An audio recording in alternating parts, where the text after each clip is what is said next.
I'm Murli Nagarajan. I'll be talking about branding in the post-COVID era. We've all seen that COVID has seen a lot of disruption across businesses, and it's really put many companies into a very tough situation. Many have had to shut down. Many have had to cut down on their staff.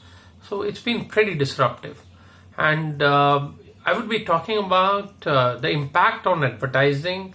Would also be talking about the winners and losers within each and every industry sector. So if you really look at impact in advertising, we have always seen that traditionally, whenever there has been a situation of recession, businesses have tended to cut down on advertising budgets. But it's also been seen that it's actually the smart companies which actually, because they are able to get advertising assets at a cheaper cost, they actually end up doing better advertising in this time because many of their competitors are not advertising at that moment. So it's only those smart companies who really understand how to beat the recession by actually coming back and doing branding in a very fresh way. The second aspect, which is very important, is that we've also seen a shift from traditional forms of advertising like television and print, like newspapers, going toward digital. And definitely there is no doubt that digital has really leapfrogged during this period.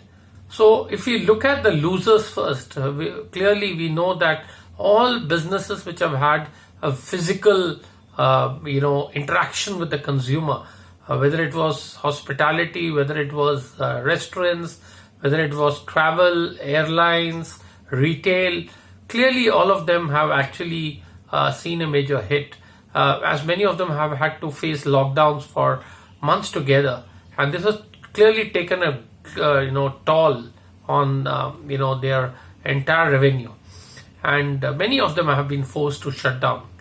And but what has emerged is also the winners during this period, which is actually the digital first companies, the various e-commerce operations, the logistics companies, it is the e-learning companies, which have really seen a great opportunity as schools, colleges and institutes have been forced to shut down.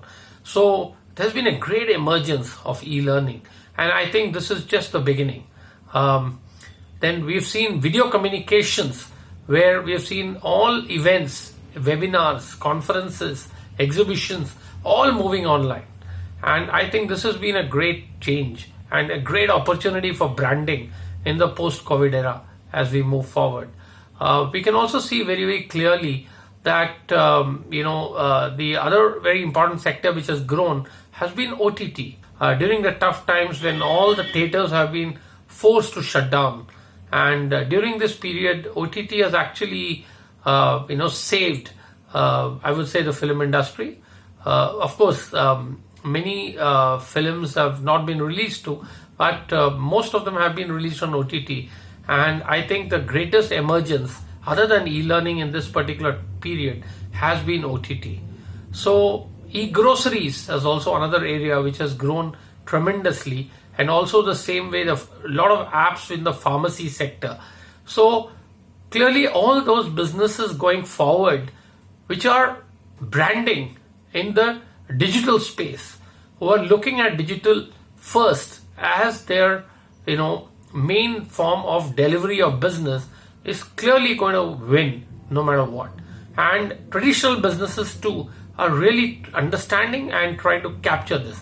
So there is huge opportunity as we move forward post-COVID in branding in the digital sphere, and I am sure that this is just the tip of the iceberg. Next 5 years down the line, we will see major explosion.